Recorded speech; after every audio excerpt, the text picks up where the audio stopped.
इस कार्यक्रम के पुण्यार्जक हैं स्वर्गीय श्री उत्तम चंद जैन की स्मृति में श्रीमती विमलाबाई जैन, श्रीमंत सेठ आनंद कुमार मोना जैन, श्रीमंत सेठ अजीत कुमार नेहा जैन।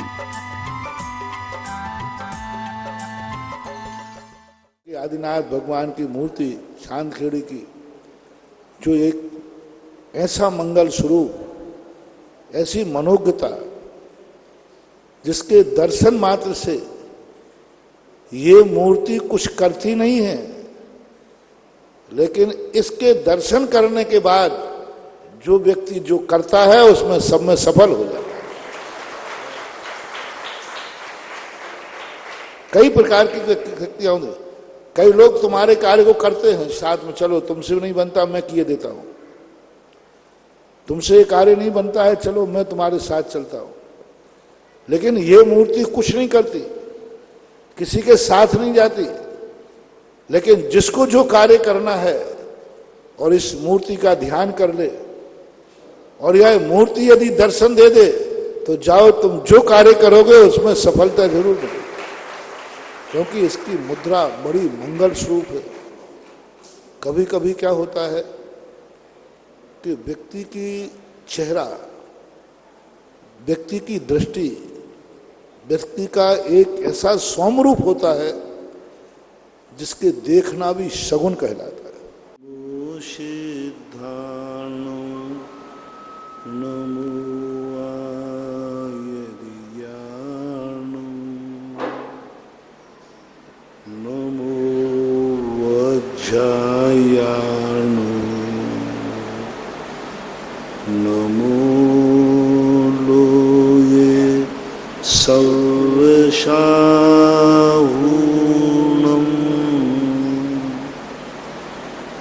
पंच परमेष्ठी भगवान की जय। आचार्य श्री गुरुवर कुंद कुंद महाराज की जय।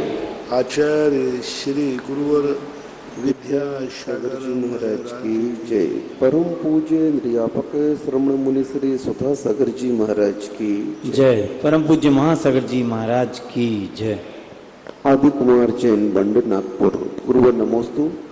महाराज जी, इनकी जिज्ञासा है कि आपने एक दिन कहा था कि मायाचारी स्त्री पर्याय का कवच है, लेकिन महाराज जी मायाचारी स्त्री पर्याय के बंध का कारण भी है, तो महाराज जी स्त्री पर्याय का छेद फिर कैसे होगा? तुम लोग क्या है पूरा सुनते नहीं हो, शब्द सुनकर के रह जाते हो। मायाचारी एक सुरक्षा कवच, आपने देखा होगा उस दिन के प्रवचन में सुनो, मैंने लज्जा शब्द का प्रयोग किया था। और वह मायाचारी जो स्वभाव से है, प्रयत्न के बिना है। 3 शब्दों पर जोर देना, प्रयत्न के बिना जो सहज भाव में परिणति बनती है वह है, लज्जा के रूप में है वह है, अपनी सुरक्षा के लिए की जाती मायाचारी वह है।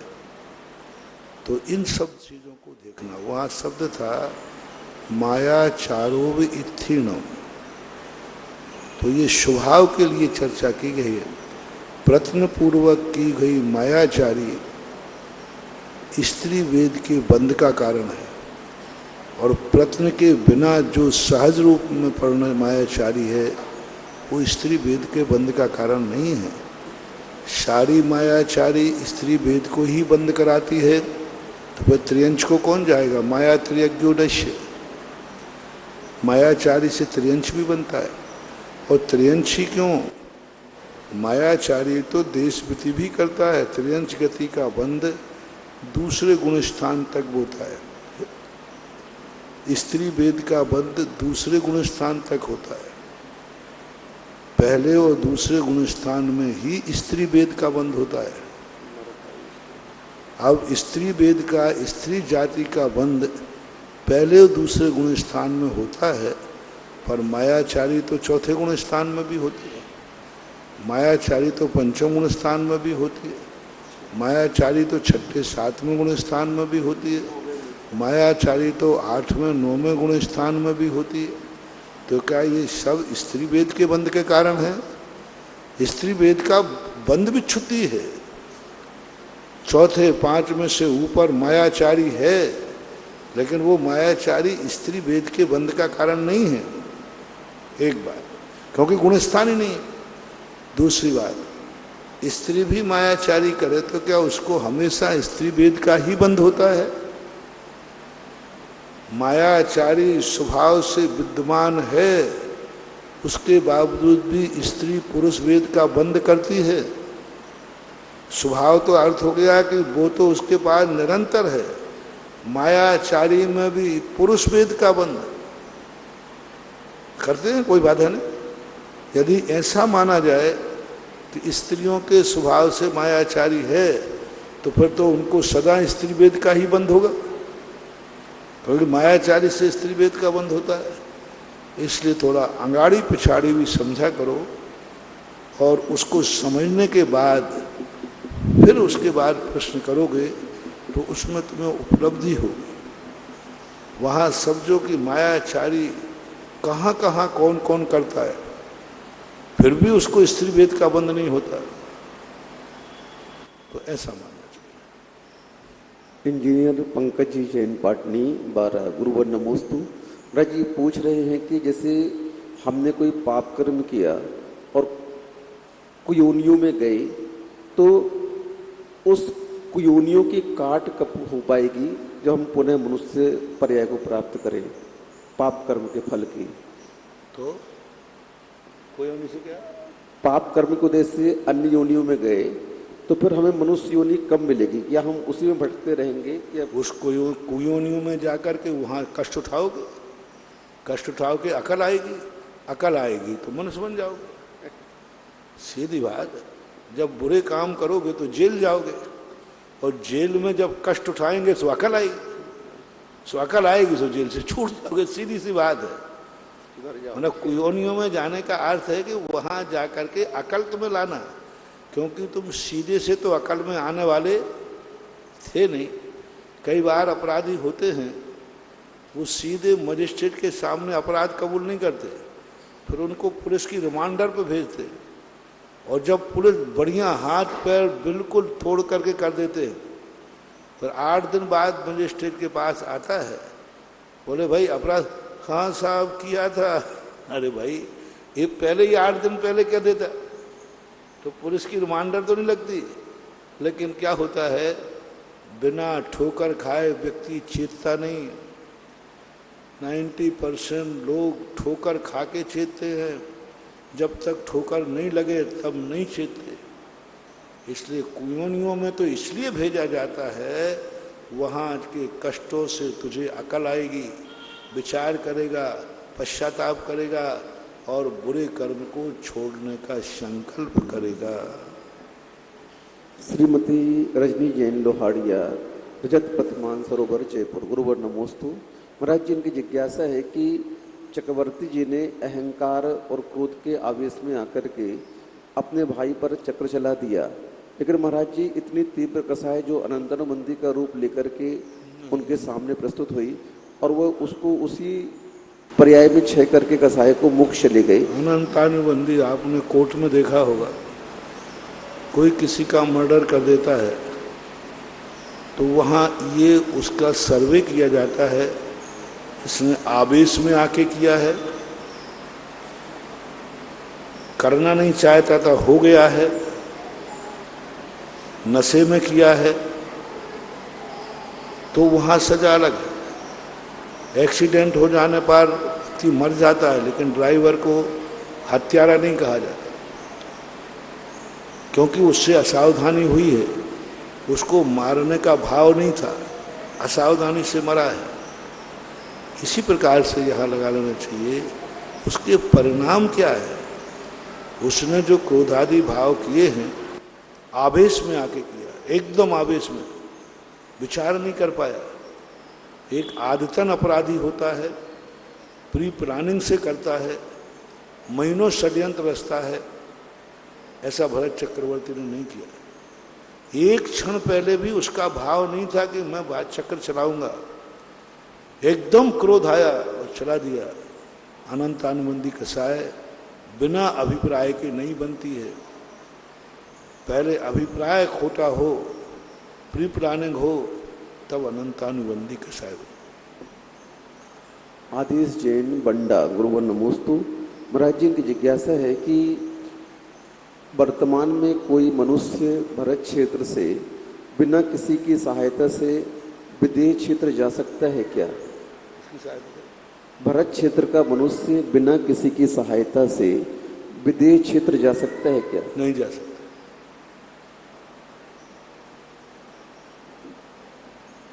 प्रवीण जगीशोच जैन खांदू कॉलोनी बांसवाड़ा गुरुवर नमोस्तु। महाराज जी इनकी जिज्ञासा है कि किसी कृत्य से द्रव्य कर्म और भाव कर्म दोनों बनता है और जब उदय में आता है तो द्रव्य कर्म और भाव कर्म दोनों की निर्जरा एक साथ होती है या अलग अलग होती है? भाव कर्म की निर्जरा नहीं होती। भाव कर्म तो रुकता है, क्योंकि भाव कर्म बंधता नहीं है, भाव कर्म प्रकट होता है।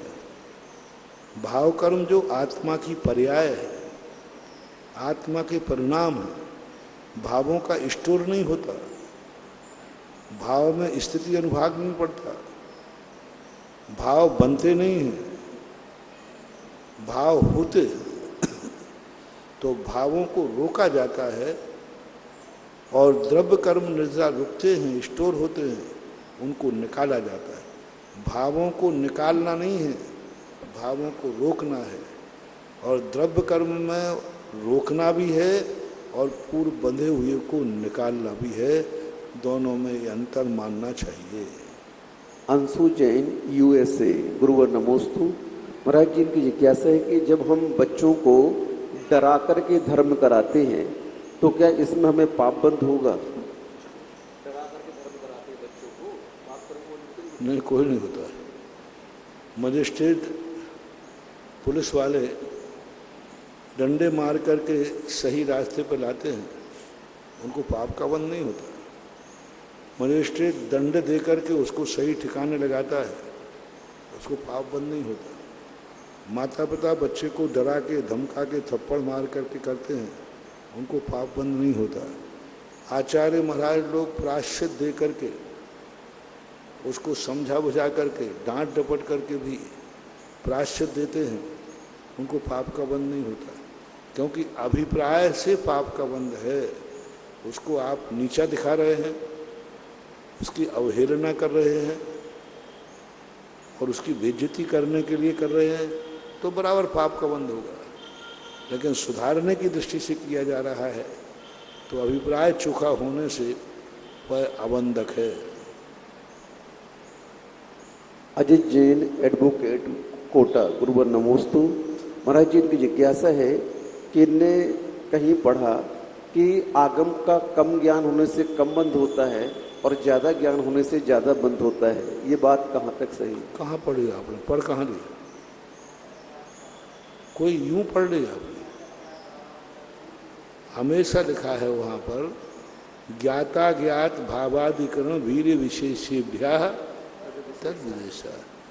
ज्ञात अज्ञात का अर्थ है कि जान करके भी वह बहुत अनर्थ कर रहा है, और एक व्यक्ति इसलिए नहीं जान रहा है कि जानने के बाद ज्यादा बंद होगा, वो तो महान पापी है। नहीं, जैसे किसी को कम ज्ञान, जानने वाला यदि कर रहा है तो कम से कम उसको ये ज्ञान तो है कि पाप है। बस फर्क ये है कि उसको बुद्धिपूर्वक करने से, वहां जाने अनजाने का अर्थ बुद्धि और अबुद्धि है। बुद्धिपूर्वक किया जा रहा है, उसको ज्ञान में नहीं था। नहीं, ज्ञान की लेकर एक को कम ज्ञान है आगम का और एक को ज्यादा ज्ञान है। कम ज्ञान था या कम ज्ञान किया है उसको कम ज्ञान है। कम ज्ञान है तो उसे कम बंद होगा। लेकिन वो कई लोग कहते महाराज जी हम इसलिए नहीं स्वाध्याय करते कि हम फिर जानने के बाद पाप करेंगे तो ज्यादा बंद होगा। अरे ये तो महान मिथ्या दृष्टि है। उसको तो कम से कम कर्म का बंद हो रहा है, तो कम से कम जान तो रहा है कि ये पाप है। लेकिन एक व्यक्ति, यदि कोई व्यक्ति, एक शतुर्मुर्ग होता है राजस्थान में, शतुर्मुर्ग क्या होता है? जोधपुर तरफ होता है।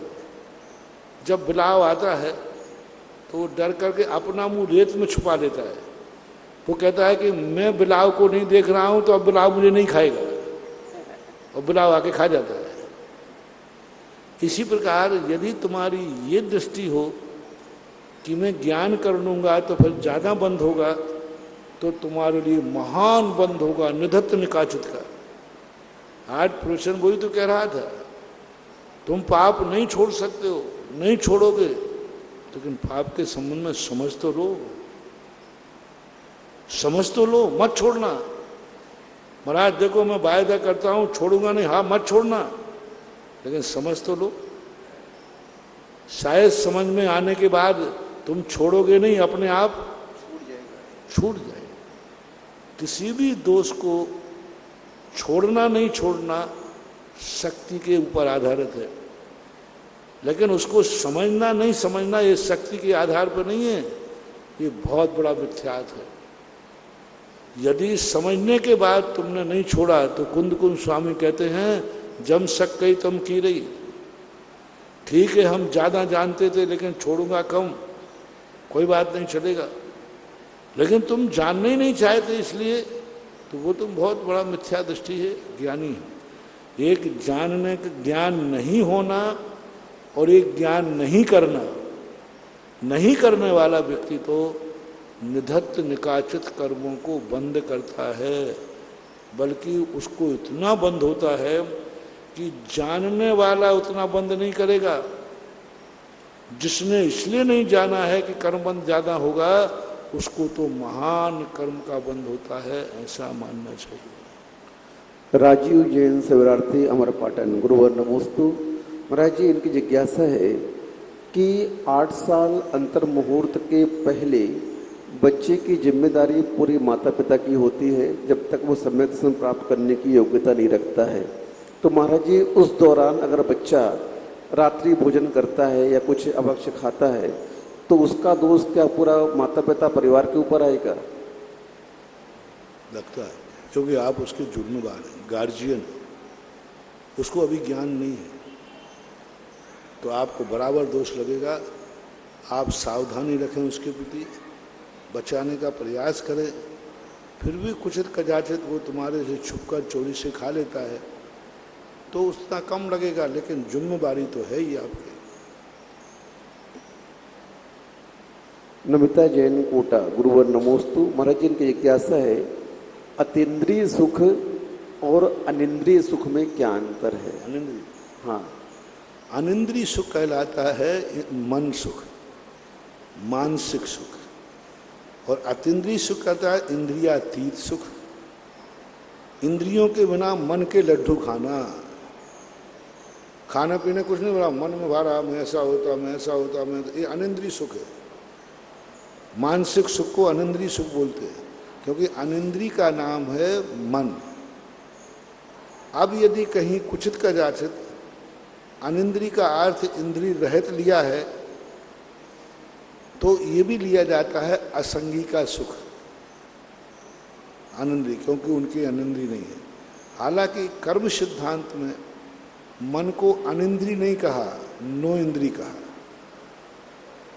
एक रूढ़ शब्द है, अनिंद्रिय शब्द कंफ्यूज करता है, इसलिए कर्म सिद्धांत में मन को नो इंद्रिय बोलते हैं। और अनिंद्रिय का अर्थ भी ईषद इंद्रिय और नो इंद्रिय का अर्थ भी है ईषद इंद्रिय, इसलिए बहुतायत अतीन्द्रिय और अनिंद्रिय। अनिंद्रिय का अर्थ मानसिक सुख, अतीन्द्रिय का अर्थ है इंद्रियां और मन से अतीत होकर के जो सुख मिलता है वो वास्तविक स्वाभाविक सुख कहलाता है।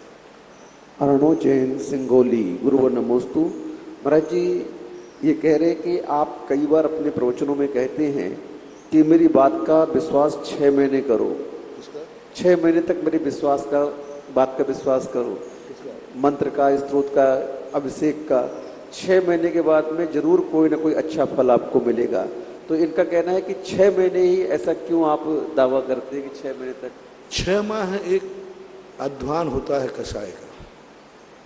पूज्यवर अमृतचंद सूरी महाराज ने इस बात को उल्लेखित किया, पंडित बनारसी दास ने इस बात को उल्लेख किया। उन्होंने लिखा 6 माह तक मेरा कहना मान ले।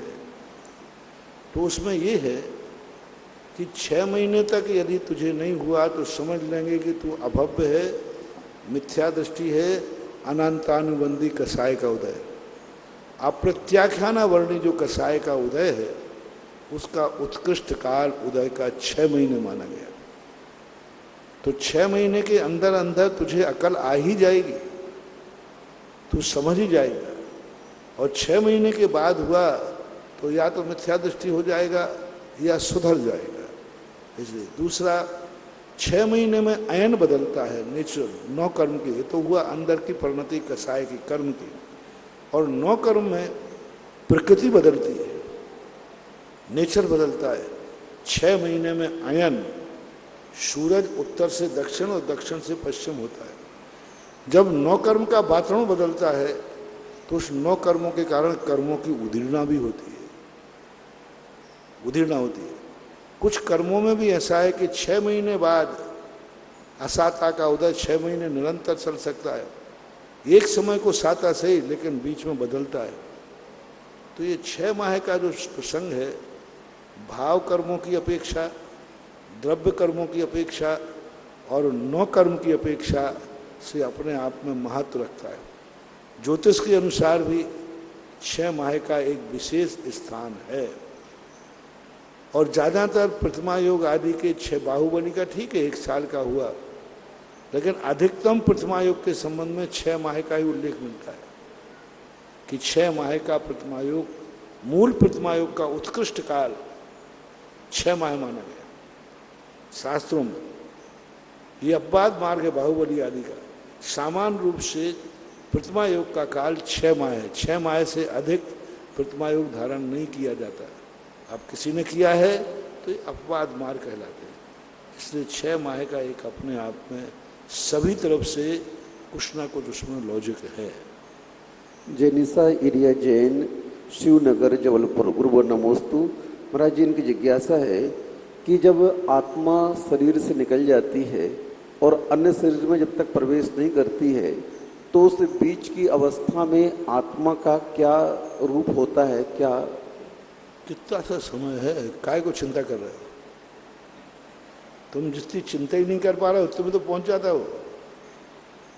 1 सेकंड में असंख्यात समय होते हैं और 3 समय में वो कहीं ना कहीं ठिकाने लग जाता है। बहुत छोटा सा समय, कोई विशेष ऐसी परिणति नहीं।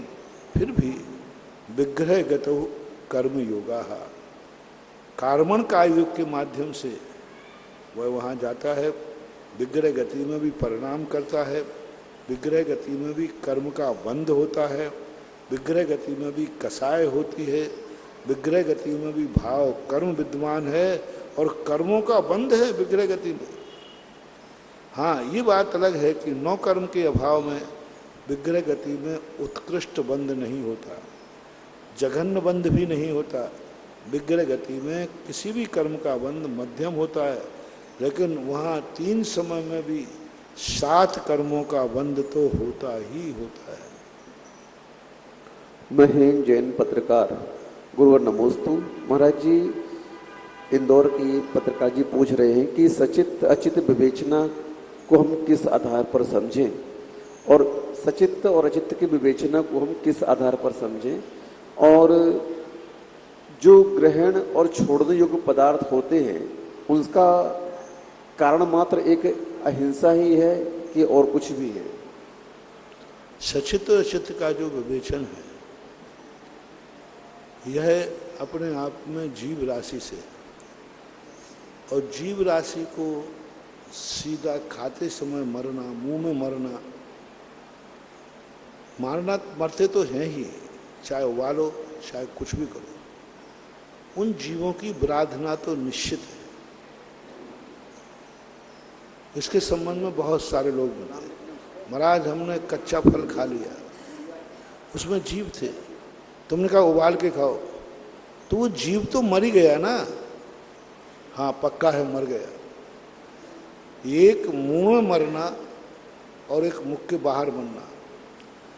मुंह में मरने वाले जीव आपके अंदर से वहीं मर करके वेदना के साथ मरेंगे, आर्त ध्यान के साथ मरेंगे। उनकी नकारात्मक ऊर्जा तुम्हारे लिए प्रभावित करेगी, तुम्हारा नाश भी कर सकती है। मैंने इस संबंध में बहुत सोचा, लोगों का बहुत तर्क है, कच्चा पानी पीना, छान कर पीना और उबाल कर पीना, जीव तो मरना ही है, पक्का ही, वो तो मरेंगे, लेकिन अपने मुंह में मरना, पेट में मरना, जब वो मरेंगे तो नियम से वेदना के साथ मरेंगे। और जब तुम्हारे आत्मा के प्रदेश जहाँ हैं और तुम्हारे कारण से उनका विनाश होगा, तो उनका जो आर्त ध्यान की नौकर वर्णाएं हैं वे तुम्हारे लिए दुष्प्रभाव डालेंगे, बहुत दुष्प्रभाव। कोई तुम्हारे पास में तड़प रहा हो तो उसकी नकारात्मक ऊर्जा आती है। तो जैनाचार्य ने कहा मरना तो जब निश्चित है, क्योंकि उसके बिना तुम पानी नहीं पी पाओगे, तो कम से कम उनको अपने पेट के अंदर, अपने मुंह के अंदर मत मरने दो, उससे तुम्हारी स्थिति और बिगड़ सकती। वो तो मरेगा, तुम्हें भी ले डूबेगा तुम्हारी, इसलिए उसके लिए बाहर से ही उसको अचित्त करके लेना। अब अचित्त के संबंध में कई आचार्यों के मतभेद हैं। मूल निर्दोष सम्यक परंपरा अग्निपक्व ही है। पूज्यवर बटके आचार्य महाराज मूलाचार्य, उसी शताब्दी में शिवकोटि महाराज ने सचित अचित की विवेचना में उन्होंने लवण से, तिक्त पदार्थों से, आम्र पदार्थों से छिन्न भिन्न करके भी, हाँ, यंत्र पेलन आदि, छिन्न भिन्न करना, यंत्र पेलन करना, तिक्त, कठोर, आम्र, इनके द्वारा भी अचित्त पने का उल्लेख शिवकोटि महाराज ने किया है। ये दोनों परंपराएं आज वर्तमान में विद्यमान हैं। दोनों परंपराओं को सभी प्रायः साधु सभी संघों में इसको मानते हैं।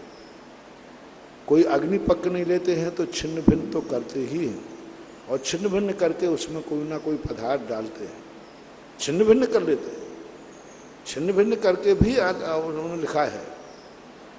तो पर करते दोनों, कोई भी जो सचित्त त्यागी हैं, मुनि महाराज हैं, सीधा साबुत फल नहीं खाते।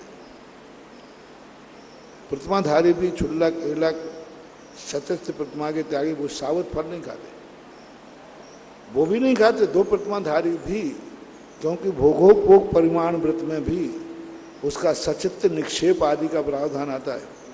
भोगोपभोग में सचित्त वस्तु पर रखना, पत्ते आदि पर रखना, तो इस संबंध में जैन दर्शन की ये व्याख्या मानना चाहिए। विराधना अलग चीज है और विराधित करना अलग चीज है, और विराधता बाहर होना अलग चीज है, और अपने मुंह के अंदर विराधना होना अलग चीज है, पेट के अंदर विराधना होना अलग चीज है। इस लॉजिक मानना चाहिए। प्रथम जिज्ञासा के लिए दिलीप जी जैन खांदू कॉलोनी और दूसरी तरफ से किरण जी गदिया अजमेर तैयार है।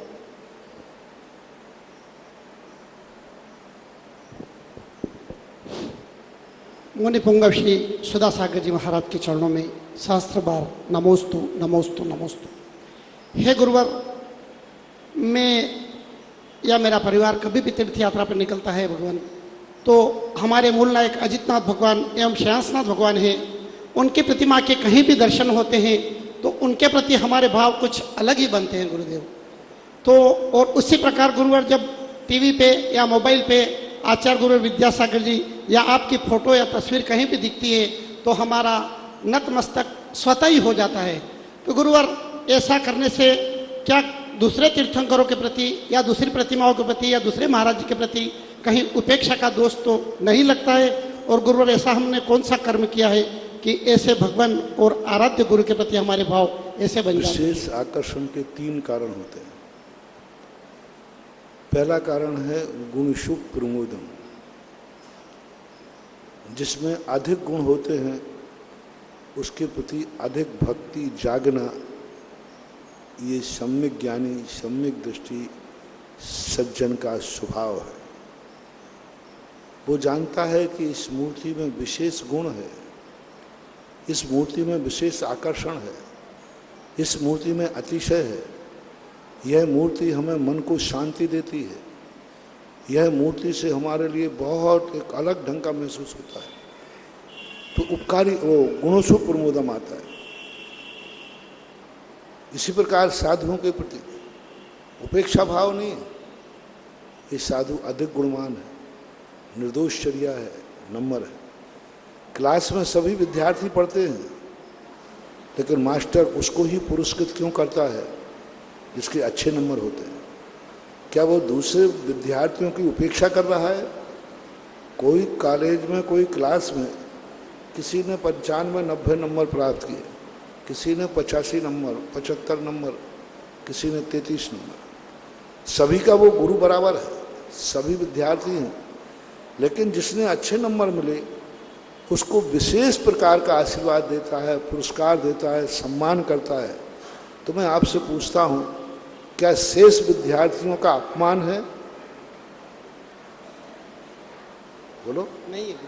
बल्कि जिनके कम नंबर आए उनको प्रोत्साहन है कि तुम भी आओ तो तुम भी पाओ। ये अपमान की कोटि में नहीं आता। उस अच्छे नंबर वाले का पुरस्कार मिला, सबने गोल्ड मेडल दिया, सबने उसको मालाएं पहनाई, सब ने किया, खूब उसके लिए जय जयकार हुए, खूब उसने खूब प्रशंसा की। घर गया तो, बाजार में गया तो, पेपरों में फोटो चढ़ा, सब जगह।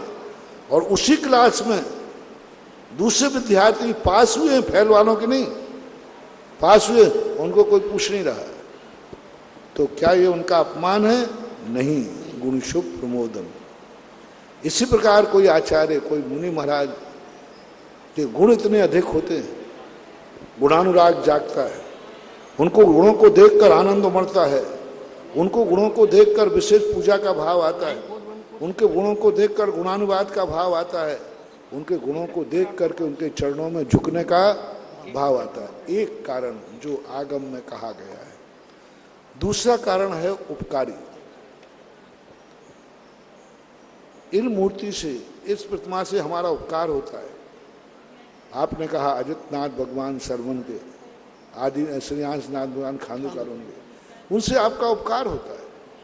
आपके बचपन में जब आपने जन्म लिया, गर्भ में थे, तब माँ ने वहीं जाकर के आपकी कुशलता करी थी। 45वें दिन आपको वहीं ले गए थे। सुख दुख में वही काम आते हैं, बार बार उन्हीं से उपकार होता है। प्रतिदिन उन्हीं का दर्शन पूजन करके तुम अपनी जिंदगी चला रहे हो, तो स्वाभाविक है कि उन मूर्ति के प्रति आपका अनुराग होना उपकारी भाव, क्योंकि वही भगवान तुम्हारे काम आएंगे। बार बार संकट होगा, बार बार दर्शन होगा, बार बार। पूरे परिवार को दर्शन तो कौन कराता है? पूरे परिवार को प्रतिदिन पाप कौन से काटते हो? तो उन मूर्तियों के प्रति, जिसे हम इष्ट देव कहते हैं, हर व्यक्ति को अपना इष्ट देव बनाना चाहिए, और इष्ट देव के प्रति विशेष अनुराग होना ही पड़ेगा। बिना अनुराग के तुम्हारे लिए तुम कहो कि जिससे उपकार नहीं हुआ और जिससे उपकार हुआ बराबर देख लो, नहीं, गृहस्थ नहीं देख सकते। इसी प्रकार साधु संतों में जब व्यक्ति उपकार मानता है कि इस साधु से मेरा उपकार हुआ है, मेरा कल्याण हुआ है, उनके प्रति अनुराग जागना स्वाभाविक है। हमारे शास्त्रों में एक कहानी आती है कि एक देवता को एक गृहस्थ ने संबोधन किया और वो देव बन गया। देव बनने के बाद जब वो दर्शन करने आया तो यहीं बाजू में मुनिराज बैठे थे और बाजू में श्रावक बैठा था। उस देवता ने, अवधज्ञानी ने, सबसे पहले श्रावक को वंदना की, बाद में मुनिराज की। तो पूछा गया उससे कि भाई तुमने ऐसा क्यों किया? कि तुम नहीं जानते हो मुनिराज बड़े हैं? मुझे जानता हूं, लेकिन इनके कारण से मैं यहां तक पहुंच पाया। यदि ये श्रावक मुझे संबोधन नहीं करते तो आज मैं नरकों में पड़ा होता है। ये उपकारी नमोकार मंत्र इसका साक्षी है। सिद्ध भगवान बड़े हैं, लेकिन प्रथम नमस्कार किसको किया? अरहंतों को। उपकारी भाव, क्योंकि अरहंत ने हमें सिद्धों को बताया, सिद्ध तक हमें पहुंचाया। यदि अरहंत भगवान नहीं होते तो हम सिद्ध तक पहुंच भी नहीं। तो दूसरा नमस्कार जो विशेष गुणानुराग, किसी साधु के प्रति, किसी मंदिर के प्रति जो विशेष अनुराग जागता है, इसमें दूसरा कारण उपकारी भाव है। तीसरा कारण होता है मोह भाव। कभी कभी किसी मूर्ति से, ये मूर्ति मेरी है, मैंने बैठा ली थी, मेरे बाप दादों ने बैठा ली थी, ये मेरे नगर के महाराज हैं, इन्होंने मुझे विशेष रूप से एक बार मंत्र दिया। कोई लोभ के कारण,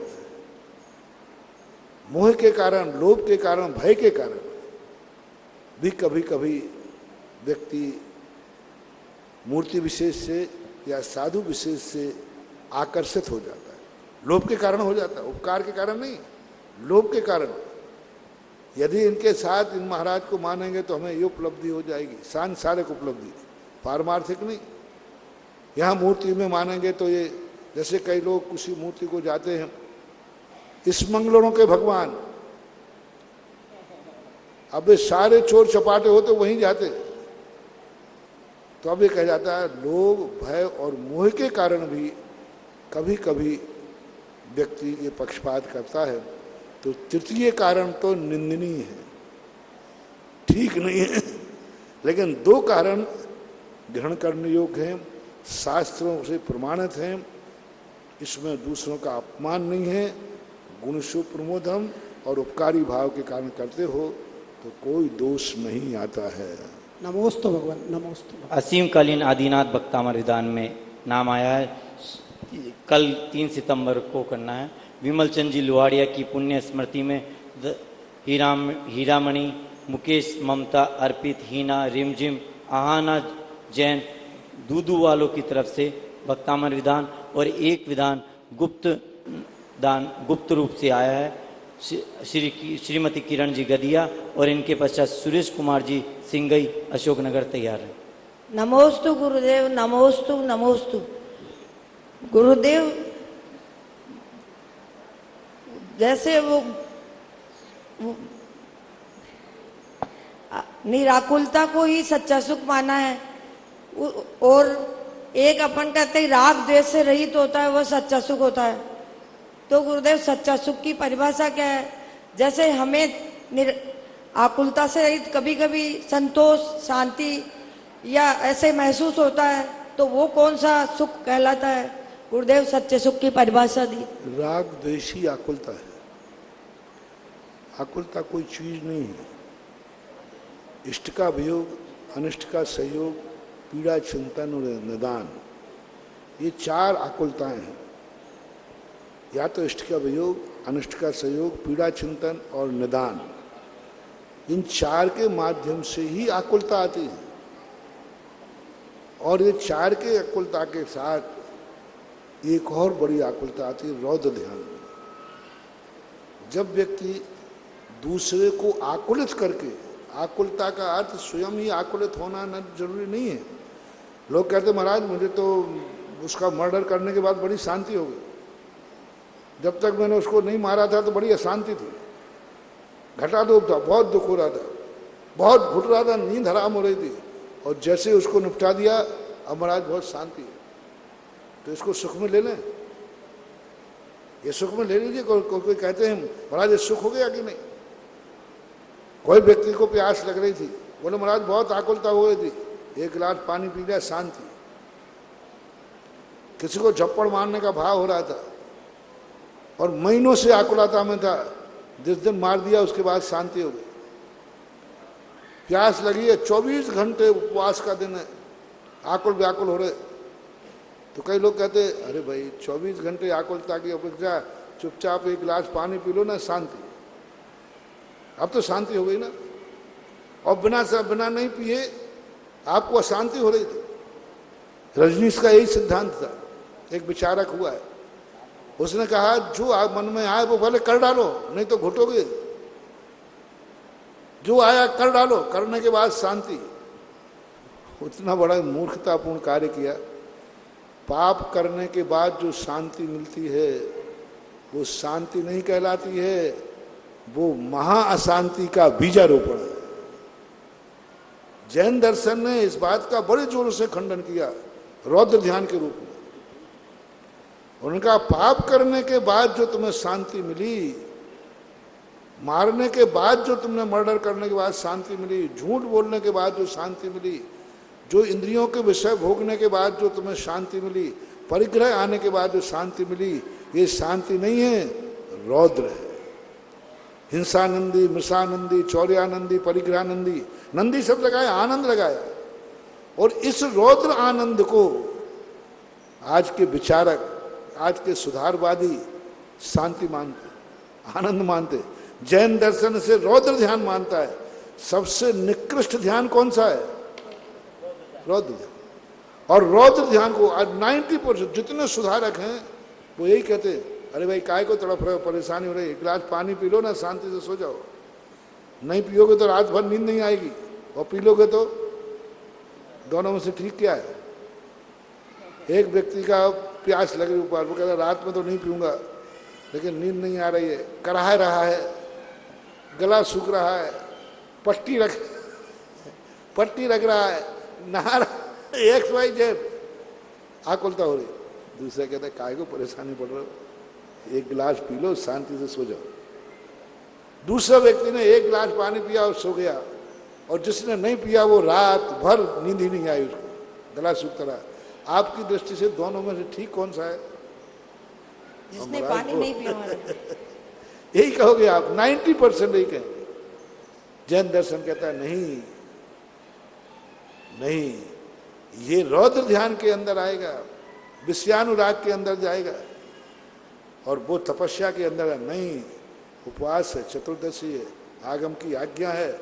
कष्ट हो रहा तो क्या हुआ? बीमारी में भी तो कष्ट होता है, नरकों में भी तो कष्ट होता है, मैं तो 14 के कारण कष्ट उठा रहा हूं।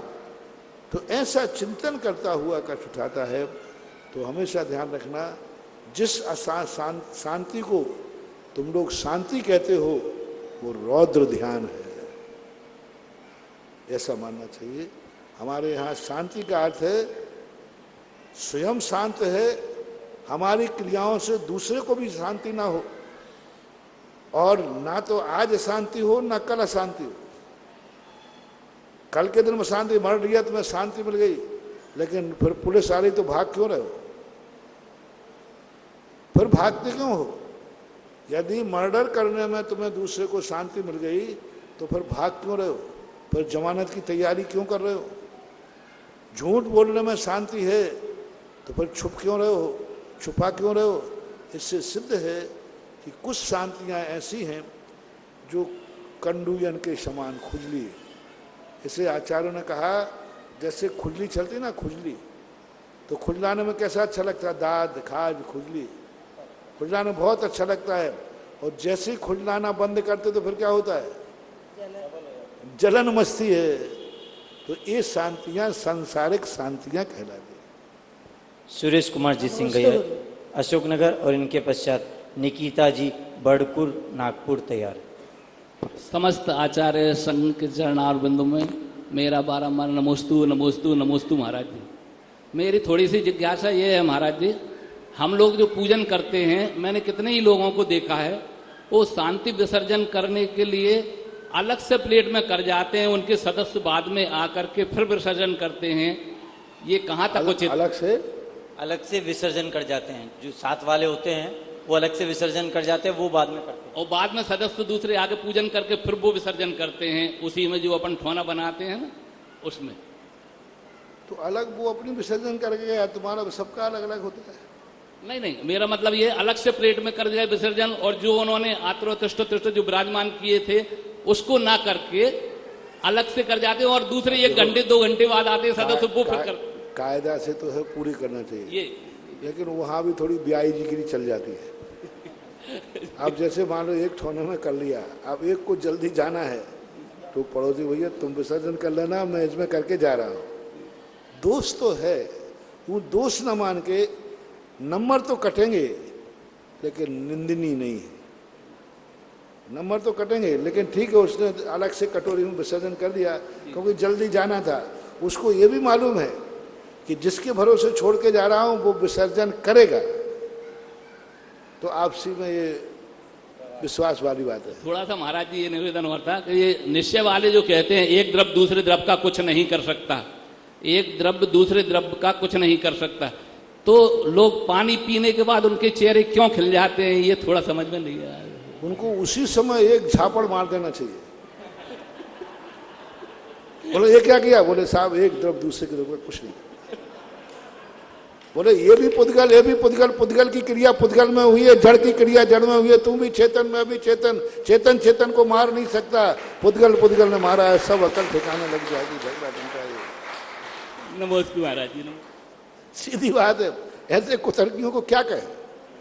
एक द्रव्य दूसरे द्रव्य का कुछ नहीं करता, ये ठीक है, लेकिन एक द्रव्य दूसरे द्रव्य में निमित्त भी नहीं बनता, होता तो स्वयं है। जैन दर्शन भी इस बात को स्वीकार करता है। क्रोध करने वाले का क्रोध स्वयं स्वतंत्र है, जो पिता है उसका भाव अलग है, लेकिन निमित्त नैमित्तिक संबंध तो मानना ही पड़ेगा ना, कि निमित्त ठीक है, एक द्रव्य दूसरे द्रव्य रूप कभी हो नहीं सकता, एक द्रव्य दूसरे का कर्ता धर्ता नहीं है, ये तो पक्का है, लेकिन एक दूसरे द्रव्य को कोई निमित्त भी नहीं बन सकता। लाइट हमें पढ़ा नहीं सकती, लाइट हमें पढ़ा नहीं सकती, लेकिन लाइट के बिना हम पढ़ नहीं सकते। करता नहीं है लाइट, लेकिन लाइट के बिना हम पढ़ नहीं सकते। माइक के बिना आपको आवाज नहीं पहुंचेगी, लेकिन माइक आवाज नहीं दे रहा है, आवाज तो मैं दे रहा हूं। तो जैन दर्शन अनेकांतमयी है। निमित्त नैमित्तिक निमित्त कर्ता नहीं मानते हैं तो मिथ्या दृष्टि है, और उपादान कर्ता नहीं मानता है तो कोई बात नहीं। उपादान से हम एक दूसरे के कर्ता नहीं हैं, निमित्त से तो हम कर्ता बनते ही हैं, नहीं तो व्यवहार खत्म हो जाएगा, संसार खत्म हो जाएगा, और सारे जो व्यवहारिक स्थितियां हैं ये खत्म हो जाएंगी। नए सापेक्ष करने पर कोई बाधा नहीं। निकिता जी बड़कुल नागपुर, और इनके पश्चात मनोज जी शास्त्री सांगानेर तैयार है। परम पूज्य गुरुदेव के चरणों में मेरा और मेरे परिवार का बारंबार एक बार एक घटना घटी थी, एक जैसे आपने कहा ना, तो हमारे मैं कुछ बात कहता हूँ तो लोग उसको बड़ा करें। तो एक बच्चे ने, एक पंडित जी आते थे कहीं, तो पंडित जी का वो चेला बन गया, और वो कहते बेटा एक द्रव्य का कोई बन गया था। तो वो एक फली आती करेंच, जो लगने के बाद खुल जाती है, और वो उस दिन लेकर उस पंडित जी को लगा दी। अब पंडित जी लगे खुलवाने, अब इतने खुलवाए, क्या हो गया? बोले पंडित जी करेंच लग गया। बोले करें, बोले एक द्रव्य दूसरे द्रव्य कुछ नहीं करता। रात भर वो करेंच से खुलगा करके खूना खून हो गए। सुबह से उन्होंने कहा भैया अब मत करना, मैं कभी जिंदगी में नहीं बोलूंगा कि एक द्रव्य दूसरे द्रव्य का कुछ नहीं करता।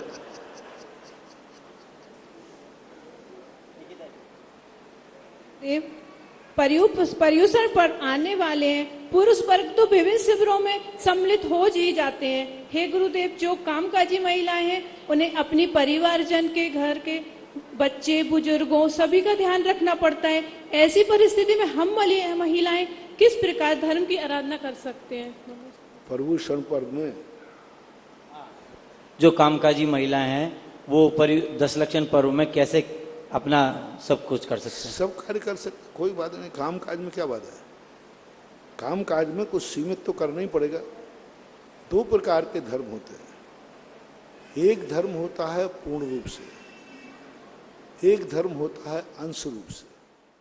कि आदिनाथ भगवान की मूर्ति चांदखेड़ी की, जो एक ऐसा मंगल स्वरूप, ऐसी मनोज्ञता, जिसके दर्शन मात्र से ये मूर्ति कुछ करती नहीं है, लेकिन इसके दर्शन करने के बाद जो व्यक्ति जो करता है उसमें सब में सफल हो जाता है। कई प्रकार की शक्तियां होंगी। कई लोग तुम्हारे कार्य को करते हैं साथ में, चलो तुमसे नहीं बनता मैं किए देता हूं, तुमसे ये कार्य नहीं बनता है चलो मैं तुम्हारे साथ चलता हूं, लेकिन ये मूर्ति कुछ नहीं करती, किसी के साथ नहीं जाती, लेकिन जिसको जो कार्य करना है और इस मूर्ति का ध्यान कर ले और यह मूर्ति यदि दर्शन दे दे तो जाओ तुम जो कार्य करोगे उसमें सफलता जरूर मिलेगी, क्योंकि इसकी मुद्रा बड़ी मंगल स्वरूप है। कभी कभी क्या होता है कि व्यक्ति की चेहरा, व्यक्ति की दृष्टि, व्यक्ति का एक ऐसा सौम्य रूप होता है जिसके देखना भी शगुन कहलाता है। इस कार्यक्रम के पुण्यार्जक हैं स्वर्गीय श्री उत्तम चंद जैन की स्मृति में श्रीमती विमलाबाई जैन, श्रीमंत सेठ आनंद कुमार मोना जैन, श्रीमंत सेठ अजीत कुमार नेहा जैन।